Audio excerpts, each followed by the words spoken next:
Prólogo de A Sangre y Fuego, de Manuel Chaves Nogués. Yo era eso que los sociólogos llaman un pequeño burgués liberal, ciudadano de una república democrática y parlamentaria, trabajador intelectual al servicio de la industria regida por una burguesía capitalista, heredera inmediata de la aristocracia terrateniente, que en mi país había monopolizado tradicionalmente los medios de producción y de cambio, como dicen los marxistas.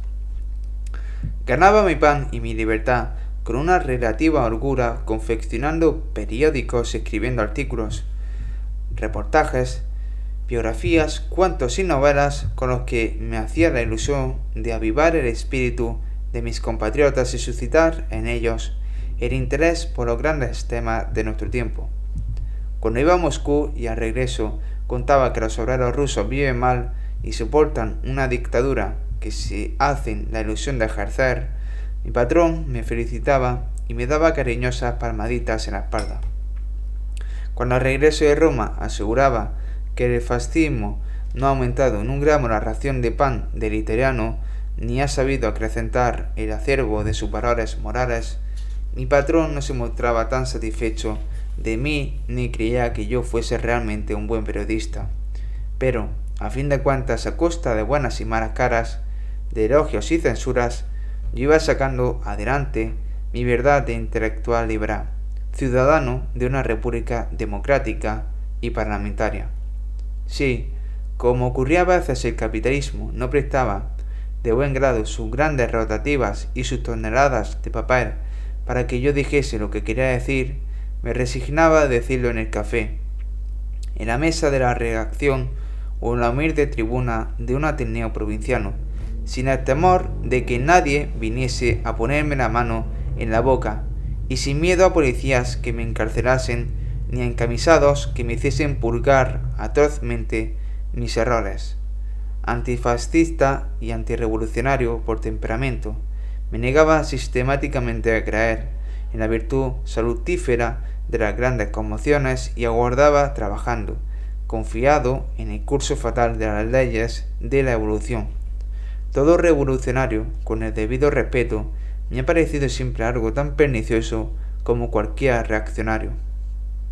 En realidad, y prescindiendo de toda prosopopeya, mi única y humilde verdad, la cosa mínima que yo pretendía sacar adelante, merced a mi artesanía y a través de la anécdota de mis relatos vividos o imaginados, mi única y humilde verdad era un odio insuperable a la estupidez y a la crueldad, es decir, una aversión natural al único pecado que para mí existe, el pecado contra la inteligencia, el pecado contra el Espíritu Santo.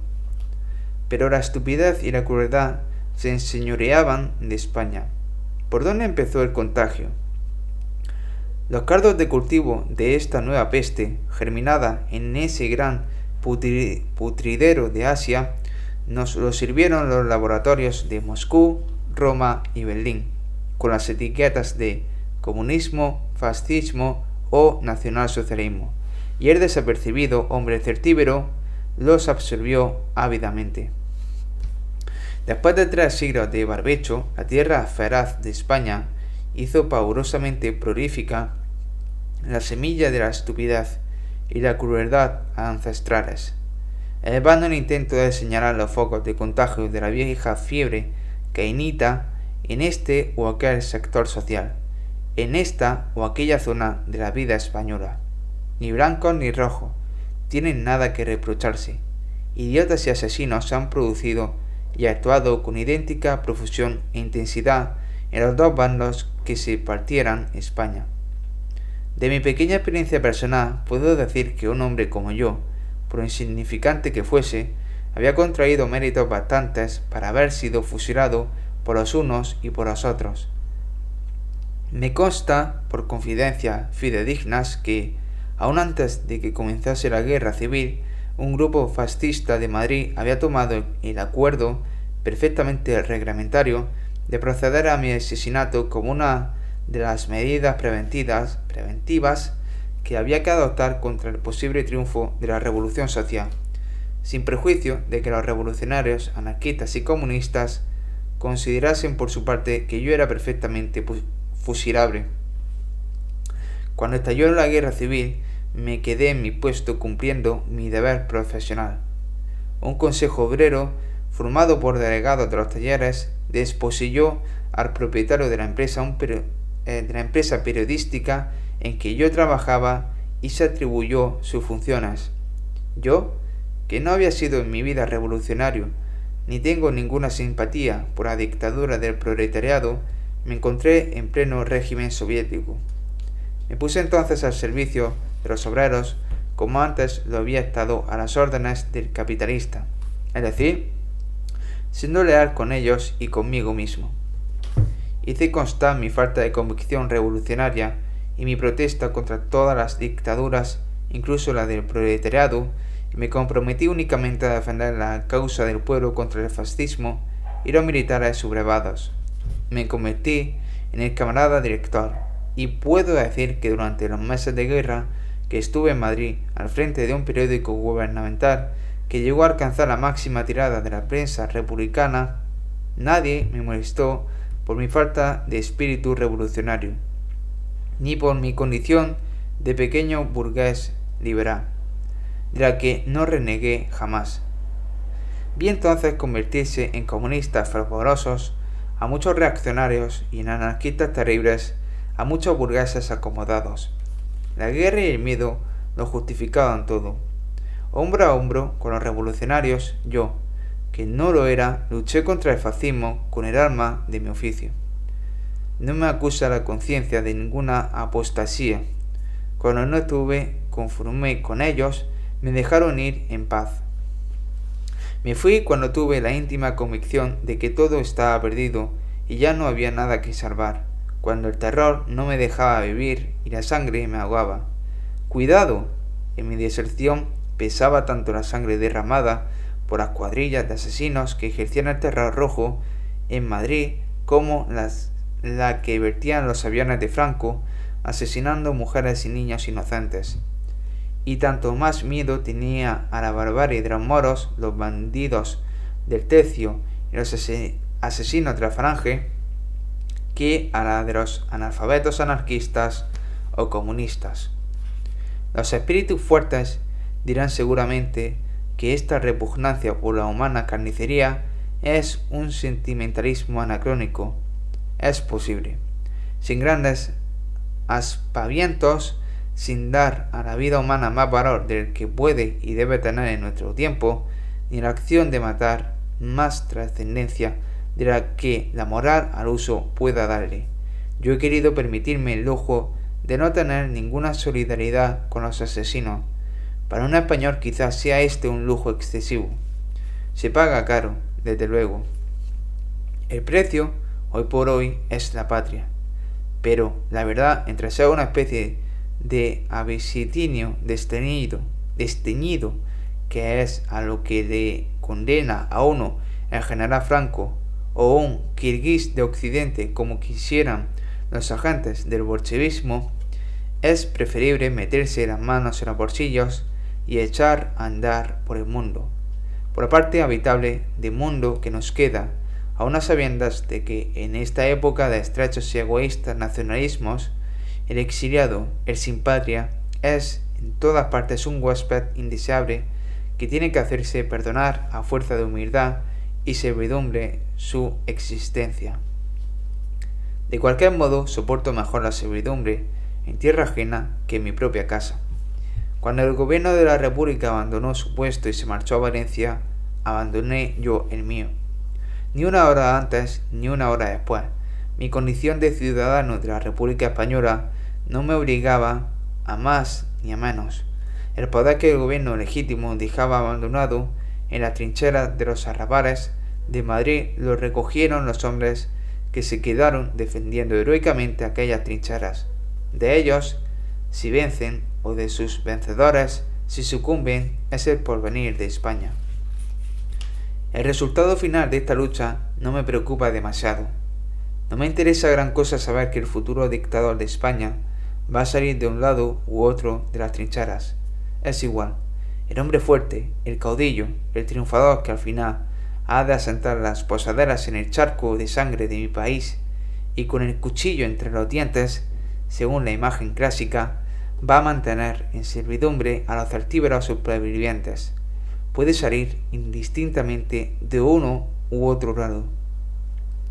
Desde luego, no será ninguno de los líderes o caudillos que han provocado con su estupidez y su crueldad monstruosa este gran cataclismo de España. A esos, a todos, absolutamente a todos, los ahoga ya la sangre vertida. No va a salir tampoco de entre nosotros, los que nos hemos apartado con miedo y con asco de la lucha. Mucho menos hay que pensar en que las aguas vuelvan a remontar la corriente y sea posible la resurrección de ninguno de los personajes monárquicos o republicanos a quien le mató civilmente la guerra. El hombre que encarnará la España sobreviviente surgirá merced a esa terrible e ininteligente selección de la guerra que hace sucumbir a los mejores. De derechas y de izquierdas, rojo o blanco, es indiferente. Sea el que fuere, para imponerse, para subsistir, tendrá como primera providencia que renegar del ideal que hoy lo tiene clavado en un parapeto, con el fusil echado a la cara, dispuesto a morir y a matar. Sea quien fuere, será un traidor a la causa que hoy defiende, viniendo de un campo o de otro, de uno u otro lado de la trinchera, llegará más tarde o más temprano a la única fórmula concebible de subsistencia, la de organizar un Estado en el que sea posible la humana convivencia entre los ciudadanos de diversas ideas y la normal relación con los demás estados, que es precisamente lo que se niegan hoy unánimemente con estupidez y crueldad ilimitadas los que están combatiendo. No habrá más que una diferencia, un matiz, el de que el nuevo Estado español cuente con la confianza de un grupo de potencias europeas y sea sencillamente tolerado por otro, o viceversa.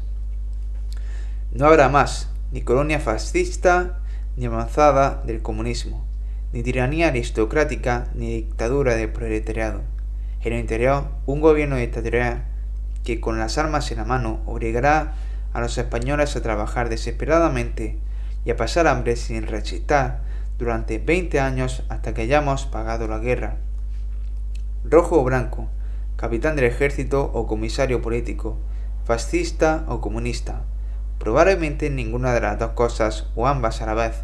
El comité que nos hará remar a latigazos hasta salir de esta garena ha de ser igualmente cruel e inhumano. En lo exterior, un Estado fuerte colocado bajo la protección de unas naciones y la vigilancia de otras, que sean estas o aquellas, esta mínima cosa que se decidirá al fin en torno a una mesa y que dependerá en gran parte de la inteligencia de los negociadores, habrá costado a España más de 500.000 de muertos. Podía haber sido más barato. Cuando llegué a esta conclusión, abandoné mi puesto en la lucha. Hombre de un solo oficio, anduve errante por España gubernamental, confundido con aquellas masas de pobres gentes arrancadas de su hogar y su labor por el ventarrón de la guerra. Me expatrié cuando me convencí de que nada que no fuese ayudar a la guerra misma podía hacerse ya en España. Caí naturalmente en un arrabal de París, que es donde caen todos los residuos de la humanidad que la monstruosa edificación de los estados totalitarios va dejando. Aquí, en este hotelito humilde de un arrabal parisiense, viven mal y esperan a morirse los más diversos especímenes de la vieja Europa, popes rusos, judíos alemanes, revolucionarios italianos, gente toda con un aire triste y un carácter agrio que se afana por conseguir lo inasequible, una patria de elección, una nueva ciudadanía. No quiero sumarme a esta legión triste de los desarraigados, y, aunque sienta como una afrenta el hecho de ser español, me esfuerzo en mantener una ciudadanía española puramente espiritual de la que ni blancos ni rojos puedan desposeerme.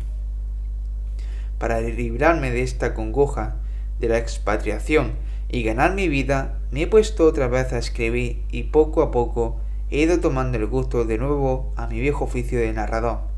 España y la guerra, tan próximas, tan actuales, tan en carne viva, tienen para mí, desde este rincón de París, el sentido de una pura evocación.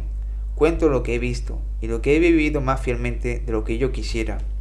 A veces los personajes que intento manejar a mi albedrío, a fuerza de estar vivos, se alzan contra mí y, arrojando la máscara literaria que yo intento colocarles, se me van de entre las manos diciendo y haciendo lo que yo, por pudor, no quería que hiciesen ni dijesen.